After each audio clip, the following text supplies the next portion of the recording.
Assalamualaikum warahmatullahi wabarakatuh. Waalaikumsalam warahmatullahi wabarakatuh. Sebelum kita masuk pada materi berikutnya, saya absen dulu ya, anak-anak yang hadir pada hari ini. Iya, Bu. Iya, Bu.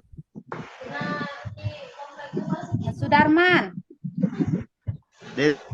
Bu. Ismawati, Hadir, Bu. Saida, Hadir, Bu. Nurhayani, Hadir, Bu. Adi, Hadir. Pak Harudin. Izin, Bu. Oh iya, selanjutnya Suharti. Izin dia, Bu, izin. Ya. Herli. Herli nggak masuk ya? Enggak, Bu. Masuk dia, Bu. Ya. Sebelum kita masuk ke materi selanjutnya bersuci, itu marilah kita berdoa yang dipimpin oleh Dadi. Mulai Dadi, pimpin doanya Dadi. Bismillahirrahmanirrahim. Raditu billahi rabba wa bil islami dina wa bi muhammadin nabiyya wa rasulah. Rabbi zidni ilma warzuqni fahma wa amalan sholihan. Amin ya rabbal alamin. Sebelum masuk materi, dirapikan dulu duduknya yang bagus, jangan ribut-ribut, dilipat tangannya. Iya, Bu. Iya, Bu. Jangan keluar-keluar suaranya itu ya. Saida. Sekali ya kan, Boy. Ampun Ya, kali. Bu. Ya, apalagi Hadir, yang Bu. apa itu? Celote-celote di belakang sana. Enggak, Bu. Nurhayani. Saida, Bu. Saida, Bu. Udah cok kali tuh, Bu. Saida. Dah. Apa materi sebelumnya? Minggu yang lalu? Risma? Lupa, Bu. Enggak ingat lagi, Bu. Wah, Lupa, berarti Bu. nggak dipelajari lagi ya? Main HP Tentang aja. sholat.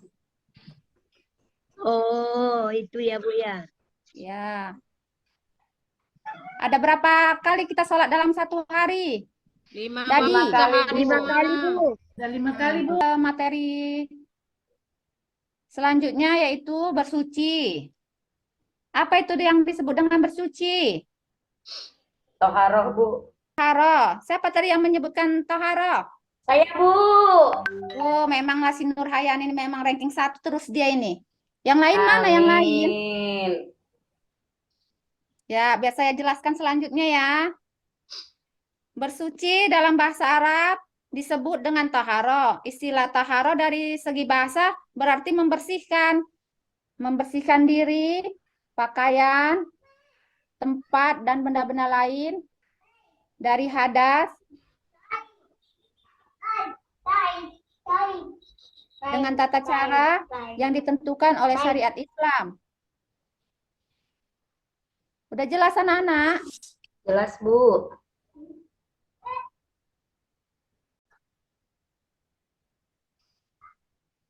Selanjutnya, kedudukan air dalam bersuci.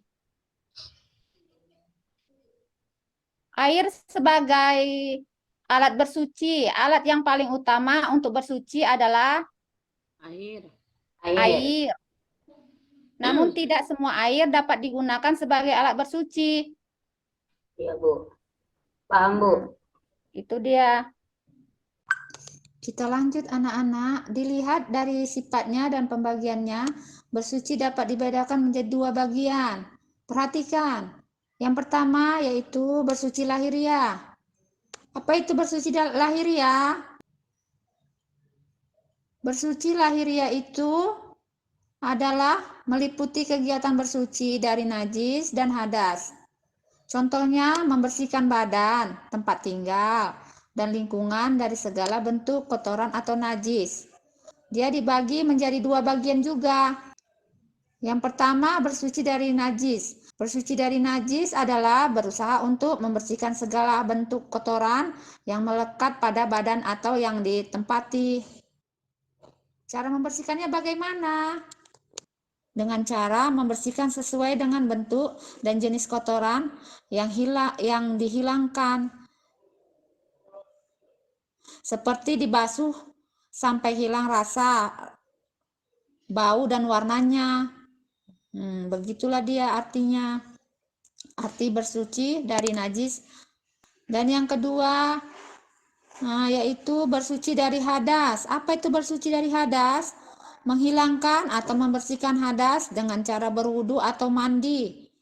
Cara menyucikannya disesuaikan dengan jenis hadas yang akan dibersihkan. Dan yang kedua, sekarang bersuci batiniah. Bersuci batiniah adalah membersihkan jiwa dari kotoran batin berupa dosa dan perbuatan maksiat seperti syirik, takabur, hasud, dendam, nifak, dan riyah. Itulah dia bersuci batiniah. Yang berisikan ada berapa macam dia perbuatan maksiat itu, ada lagi yang lain-lainnya. Cara membersihkan sifat atau perilaku tercela ini adalah dengan bertobat kepada Allah Subhanahu wa Ta'ala, berjanji tidak mengulangi perbuatan tersebut serta mengikutinya dengan perilaku terpuji. Ya, kalau mau bertobat itulah dia anak-anak, dengan sholat, berdoa, berbuat kita dengan baik. Kedudukan air dalam bersuci. Air sebagai alat bersuci. Alat yang paling utama untuk bersuci adalah Air. air. Namun tidak semua air dapat digunakan sebagai alat bersuci. Iya, Bu. Paham, Bu. Itu dia. Air juga bisa dibagi menjadi 5 komponen. Yang pertama, air suci dan mensucikan. Adapun air suci dan mensucikan yaitu anak-anak, yang pertama air hujan. Yang kedua, air dari mata air. Yang ketiga, air laut. Yang keempat, air sungai. Yang kelima, yaitu air sumur. Yang keenam, air es atau air salju. Yang ketujuh, air embun. Ada lagi air suci tetapi tidak mensucikan. Apa aja itu, Bu? Air suci tetapi tidak mensucikan? Air suci tetapi tidak mensucikan, yakni air yang halal diminum tetapi tidak sah jika untuk bersuci. Contohnya, air suci tetapi tidak menyucikan antara lain sebagai berikut. Yang pertama, air buah-buahan atau air kelapa. Yang kedua, air yang dikeluarkan dari pepohonan atau nira. Yang ketiga, air suci yang tercampur benda-benda suci lain atau air teh, air kopi. Itulah dia contoh air yang suci tetapi tidak menyucikan ya anak-anak.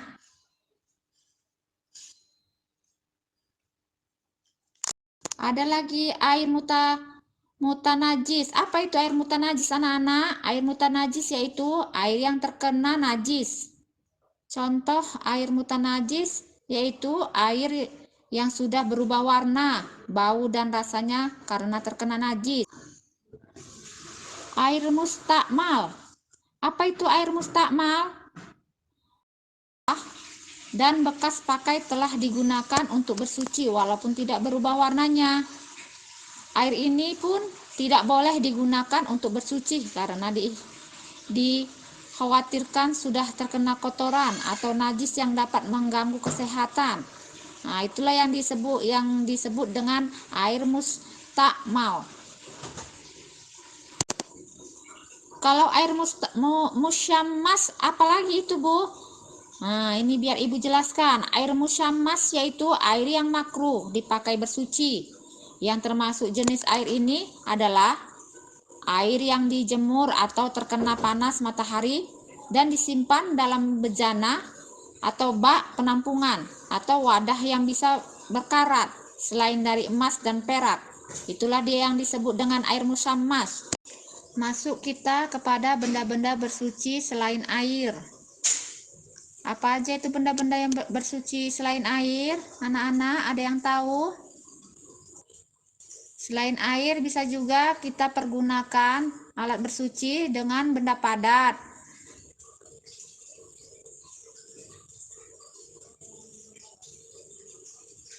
Seperti batu, itu bisa juga untuk bersuci. Adapun syarat-syarat bersuci dengan batu, yang pertama yaitu menggunakan 3 buah batu. Itu dia, bersuci dengan batu itu juga harus ada syaratnya. Ya, syarat yang pertama itulah dia menggunakan 3 buah batu. Yang kedua, batu yang digunakan dapat membersihkan. Yang ketiga, belum mengering. Yang keempat, belum berpindah. Dan yang kelima, tidak bercampur. Yang keenam, tidak melebur. Dan yang ketujuh, batu dalam keadaan tidak basah. Yang kedelapan, batu dalam keadaan suci. Nah, berarti ada 8 syarat untuk bersuci dengan batu. Itulah syaratnya tadi ada 8 anak-anak. Nah, dalam kondisi apa pula kita bersuci dengan batu? Nah, dalam kondisi keadaan tidak ada air sama sekali. Hikmah dalam penggunaan alat bersuci. Yang pertama yaitu bersuci dalam menjaga kelangsungan hidup manusia. Yang kedua, mensuci dan menjaga kelangsungan hidup ekosistem. Jadi dapat kita simpulkan anak-anak atau kita rangkumkan dari materi bersuci, yaitu bersuci secara bahasa memiliki arti bersih dari segala kotoran. Ditinjau dari kedudukannya dan hukum penggunaannya, air dibagi menjadi 3 kategori, yaitu air suci dan mensucikan, air yang suci namun tidak mensucikan, air yang terkena najis atau mutanajis. Dan dapat juga kita simpulkan sebagai pengganti air, batu dapat digunakan sebagai alat bersuci dengan syarat-syarat berikut. Menggunakan 3 buah batu. Batu yang digunakan dapat membersihkan. Najis belum mengering. Najis belum berpindah. Najis tidak bercampur dengan benda lain. Najis tidak meluber. Batu dan keadaan tidak basah. Batu dalam keadaan suci. Dan selain batu dengan syarat memiliki kriteria. Yang pertama, suci, padat dan kering, mampu menyerap, menghilangkan dan membersihkan, bukan benda yang dihormati dan sangat dibutuhkan. Nah, itulah anak-anak rangkuman atau kesimpulan dari materi bersuci. Dan saya akhiri dengan membaca Alhamdulillahirabbil alamin. Assalamualaikum warahmatullahi wabarakatuh. Waalaikumsalam warahmatullahi wabarakatuh.